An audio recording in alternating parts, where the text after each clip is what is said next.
Que la paix du royaume des cieux soit avec vous. Bonjour. Bonsoir partout où vous pouvez nous capter aux États-Unis, je dirais. Je ne sais pas si bonsoir ou good afternoon ou good morning. Je ne sais pas trop parce que nous avons des heures contraires. En Afrique, je dirais bonne nuit, je ne sais pas trop bonjour. Il est, je crois, presque 2 heures. Et nous sommes dans notre deuxième émission intitulée Révèle-moi prophète. Révèle-moi prophète. Je voudrais nous inviter rapidement dans Esther chapitre 2, le verset 7. La Bible nous parle d'une certaine demoiselle. Cette demoiselle était dénommée Hadassa. Cette demoiselle d'Hadassa, elle était orpheline. Dans Esther chapitre 2, le verset 7, vous verrez cette histoire. Sa mère est partie très tôt. Son père est décédé très tôt, alors qu'elle était un bébé. Et son oncle Mardoché s'est donné de la peine de prendre cette dernière, Hadassa, de l'adopter comme fille. Et lorsque la déportation est arrivée, la Bible déclare, le roi Nabuchodonosor, plutôt le roi Nabuchodonosor est descendu, il a pris Mardoché et toute la famille et tous les Juifs les a déportés en Babylone. Quelques années plus tard, il y eut un roi Assuérus et vous verrez l'histoire. En cette époque, Mardoché et Esther, ou Hadassa, Esther, étaient des esclaves juifs en Babylone. Hadassa, Esther, ramassait du bois. Elle ramassait du bois pour préparer. Elle allait dans le puits avec des cruches sur la tête. Comme toute jeune fille dans la maison de son oncle. Elle n'a jamais connu sa mère. Elle n'a jamais connu son père. Elle était orpheline des pères et des mères. Mais son père, son oncle Mardoché lui avait donné tout amour. Et un jour, c'est Hadassa qui ramassait du bois, qui n'a jamais vu son père ni sa mère, pouvait devenir reine sur les trônes dans le palais d'Assuérus, le roi qui régnait depuis l'Asie jusqu'en Éthiopie. Bien-aimés dans les Seigneurs, je parlerai aujourd'hui sur le pourquoi de certaines souffrances. C'est ce que le prophète révélera aujourd'hui. Le secret de pourquoi Dieu permet certaines souffrances de nous arriver. Que quelqu'un dise, révèle-moi, prophète. Je voudrais épingler encore un autre point avant que j'aille dans les profondeurs de la révélation par la grâce de Dieu. Dans Exode chapitre 2. Si vous lisez, vous remarquerez une famille de Lévi, dont le père s'appelait Amram et la mère Jochebed, les parents de Moïse, les prophètes. En cette époque, le dit est sorti où le roi Pharaon avait donné l'ordre qu'on puisse tuer tout le bébé mâle, de 0 âge jusqu'à l'âge nubile. Parce que Pharaon ne voudrait pas que les esclaves aient assez d'hommes dans leur espace territorial. Parce que Pharaon redoutait le riposte. Et lorsque Moïse, le prophète, naquit, lorsqu'il est né, la Bible déclare que la mère ne pouvait plus garder l'enfant dans la maison parce que le bébé avait déjà 3 ans. Il est impossible d'empêcher au bébé de pleurer pour nous qui sommes parents. Et l'enfant pleurait, la maman dit non. Je risque par celui-ci causer la mort de toute la famille. La Bible déclare, elle s'est pris un panier, elle a imbibé de bitume, elle a aménagé le panier. Elle lui déposa l'enfant. En Égypte, il y avait un fleuve. Selon l'histoire, le fleuve Nil est un fleuve nourricier pour les Égyptiens. Jusqu'à ce jour. Sans les Nil, l'Égypte serait un désert. C'est ce qu'on a appris à l'école. Mais plus loin dans des recherches, les scientifiques ont dit que le fleuve Nil était le fleuve qui renfermait plusieurs grands crocodiles. Des crocodiles, des grands prédateurs. C'est le plus grand fleuve qui renfermait un bon nombre de crocodiles qui pesaient des tonnes. Et c'est dans les roseaux, au bord de ce fleuve Nil, que la maman dit, j'ai préféré que cet enfant meure sous les regards de Dieu, que de mourir sous l'épée égyptienne. Et lorsqu'on a déposé Moïse sur le bord du fleuve Nil, tout le royaume éternel du Dieu Tout-Puissant était présent. Église de Jésus-Christ, aussi longtemps que nous sommes passés de la croix à la vie, le diable n'a plus les stylos qui lui donnent capacité de signer ta mort. L'Osaïe Jaloche, Père, j'ai loué ton Saint-Nom, précieux glorieux Père. Nous avons un Dieu qui détruit les œuvres des ténèbres.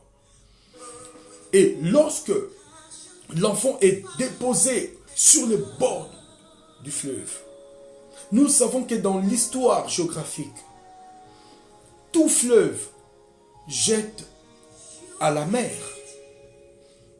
Et lorsque le panier qui contenait le bébé Moïse était jeté, déposé au bord du fleuve, les affluents amenaient l'enfant vers le milieu du fleuve Nil.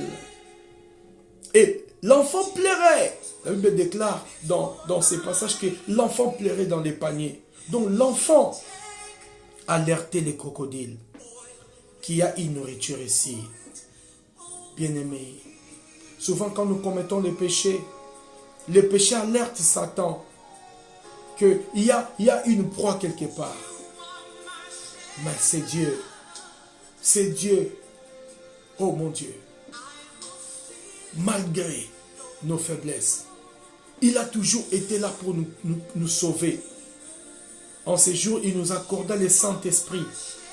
Et le Saint-Esprit nous préserve du péché. Dieu a été plein d'amour et clément. en notre égard.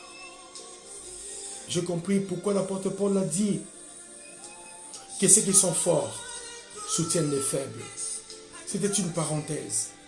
Et lorsque l'enfant est déposé sur le fleuve, sur les roseaux, au bord du fleuve Nil, nous savons tous généralement, tout fleuve jette à la mer. Cet enfant allait être mangé par les crocodiles. Ou cet enfant allait être conduit dans la mer forcément pour se perdre à jamais. Se perdre à jamais, Église. Mais en ces jours-là, cet enfant était un enfant de la promesse. Le fils de la promesse ne mourra jamais. Et à la place que le fleuve Nil jette dans la mer, les jours-là, le fleuve Nil a conduit l'enfant. Le fleuve Nil a jeté dans les palais royaux des pharaons. La Bible déclare, en cette époque, la fille des pharaons descendait aussi au fleuve pour se baigner.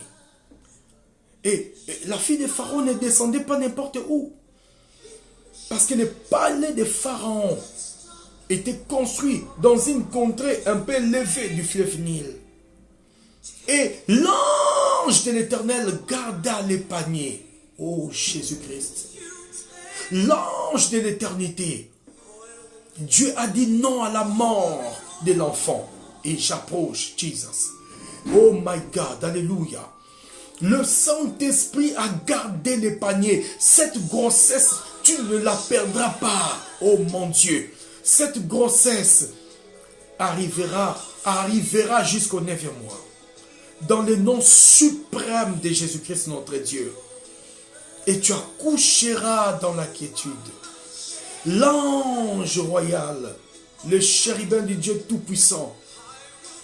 Nous avons suffisamment une armée exceptionnelle. L'ange de l'Éternel a gardé Moïse, les prophètes dans les paniers. Il était tout bébé, abandonné des parents. C'était indépendamment de leur propre bonne volonté. La loi pharaonienne était si fort. Église, tu peux avoir de liens d'aide ou de liens des gens qui t'entourent, mais il y a des circonstances où tu resteras seul et tu n'auras que besoin de Dieu. Il est l'heure d'avoir Dieu dans sa vie. Et voilà, l'ange a gardé les paniers. À la place que le fleuve jette l'enfant à la mer ou donne l'enfant au crocodile, l'ange repoussait les crocodiles. L'ange repoussait les crocodiles. L'ange repoussait les crocodiles. L'ange repoussait les crocodiles. Bien-aimé dans le Seigneur. Et qu'est-ce qui arriva? Le fleuve Nil a conduit le panier jusque dans les palais royaux. Et il y avait une servante de la fille des pharaons qui a vu le panier. Comment un panier pouvait voguer ou flotter au bord du fleuve? C'était le Seigneur qui avait conduit les paniers. Dieu te conduira vers l'homme de ta destinée. Dieu frayera un chemin. Alors sois à genoux dans la prière. Le Seigneur opérera une solution. Révèle-moi, prophète. Je voudrais révéler par la grâce de Dieu dans cette deuxième émission. Révèle-moi, prophète. Numéro 2. Numéro 2. Je voudrais révéler sur le secret de certaines souffrances. Dieu permet certaines souffrances pour un but plus précis. Le secret de certaines souffrances. Dieu permet certaines souffrances pour 3 buts. J'insiste, Dieu permet certaines souffrances dans ta vie pour 3 buts. Le premier but qui donne à Dieu d'accepter certaines souffrances dans ta vie, prédicateur. Dans ta vie, homme de Dieu, dans ta vie, servante de Dieu, dans ta vie, fille de Jésus-Christ, dans ta vie, ma soeur. Le premier but, Dieu permet certaines souffrances dans ta vie pour te montrer jusqu'où il est capable de te délivrer. Oui, il a laissé les enfants d'Israël arriver jusqu'à la mer Rouge pour montrer à ce peuple qu'il n'est pas seulement le Dieu qui sauve entre les mains d'une armée, mais il est aussi le Dieu qui sauve des eaux. Dieu permet certaines souffrances pour te montrer jusqu'où il a la capacité de te sauver. Alors, cesse de croire à la mort. Cesse de croire au suicide. Cesse de croire que toi tu mourras dans cette situation. Non. Dis-toi, l'homme de Dieu avait révélé par la grâce du Saint-Esprit que dans cette souffrance, Dieu voudrait me montrer jusqu'où il est plus capable de me sauver. Qu'il règne pour toute éternité. C'est lui qui reviendra prendre son église au son de la dernière trompette. Les morts en Christ quitteront les tombes et nous revêtirons l'incorruptible. Nous le verrons là-haut et nous régnerons avec lui.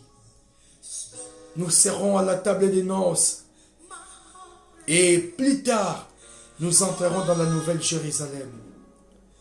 Et nous dirons Maranatha Christo, qu'il revient bientôt, c'est Dieu. Et le second but de certaines souffrances, Dieu permet certaines souffrances dans notre vie. Pour un second but dont je voudrais énoncer ici. Dieu permet certaines souffrances dans nos vies pour sortir les héros qui sommeillent en toi. Ah oui. Ah oui, il y a des capacités en toi. Oh mon Dieu. Parce qu'il y a certaines grandes bénédictions qui ne se retrouvent pas à la basse-cour. Mais certaines bénédictions se retrouvent sur le cime des montagnes. Il te faut assez de courage pour braver les montagnes, aller posséder ta bénédiction. Certaines souffrances arrivent dans notre vie pour sortir les héros qui est en nous. La souffrance de la maternité donne à la femme de pousser afin que la vie qui est en elle apparaisse. Tu as la vie en toi. Tu as le bonheur en toi. Il n'y a que par des durs labeurs qu'on sortira les biceps. S'il n'y a pas de pompe, le biceps ne sortira pas. Le muscle ne sortira pas. Dieu a besoin de sortir les héros qui est en toi. Alors, madame, le chemin ne sera pas facile. Alors, vous devez comprendre que la réussite dans la vie ne demande pas de la force, mais elle demande de la persévérance. Ah oui, ah oui. Les Chinois ont dit en adage que on ne renverse pas une montagne avec la force, mais avec de l'intelligence. Voudriez-vous faire tomber un arbre baobab? Voulez-vous pousser l'arbre? Ça ne tombera pas. Mais creusez tout autour. Coupez la racine principale de l'arbre. L'arbre tombera facilement. De l'intelligence. La souffrance en toi fera sortir les héros qui sommeillent en toi. Ce que tu veux devenir sommeille en toi. Alors il faut que la souffrance te booste pour que tu te réveilles. La raison pour laquelle Dieu permet certaines souffrances pour sortir les héros, les champions qui est en nous. Oh mon Dieu, révèle-moi prophète. Le troisième but pour clore de pourquoi Dieu permettrait certaines souffrances dans nos vies. Dieu le permet, Église, pour un troisième but, qui est celui de te pousser à le chercher. Oui, de te pousser de te pousser à les chercher. Dieu permet certaines souffrances pour te donner, excusez-moi, pour te donner la motivation d'aller vers Dieu. Si la souffrance commence à t'éloigner de Dieu, sache que c'est le diable qui est derrière. Il sait que la souffrance est une mégaphone de Dieu. Ça, c'est le troisième but. La souffrance est une mégaphone de Dieu. Dieu te dit, attention ma fille, tu dois changer de route. Tu dois être beaucoup prudente. La souffrance, la partie B du troisième but de la souffrance, éveille la prudence tout autour de nous. Dieu te dit, tu dois être beaucoup prudent. Et la souffrance, dans son troisième but, elle te pousse d'aller chercher Dieu. Pourquoi la souffrance te découragerait-elle? Te découragerait-il? Pourquoi? La souffrance, ne l'oublie pas, dans son troisième but, doit te pousser à chercher Dieu. Car c'est cela la volonté du Seigneur. C'est cela la volonté du Seigneur. Que le nom du Seigneur soit couronné. C'était votre humble serviteur, Daniel Ngoma, un prophète par la grâce de Dieu. Si vous aviez été édifié, ou lorsque vous suivrez cette tranche d'émission dénommée « Révèle-moi prophète », s'il vous plaît, pratiquez ces conseils, pratiquez ces révélations, partagez. De la même manière que tu es béni, ça bénira l'autre. Et le royaume des cieux se renforcera de plus en plus. Ne tombez pas dans la haine de ne pas partager de bonnes choses. Non. Loin de toi cette manière de faire. Tu dois vaincre cette haine. Partage. Afin que les hommes et les femmes soient bénis. Je vous dis shalom. Que Dieu vous bénisse. À nous revoir demain. Si le Seigneur ne rentre pas. Car nous attendons son retour. Nous voulons vraiment aller auprès de lui. Qu'il règne à jamais. Shalom.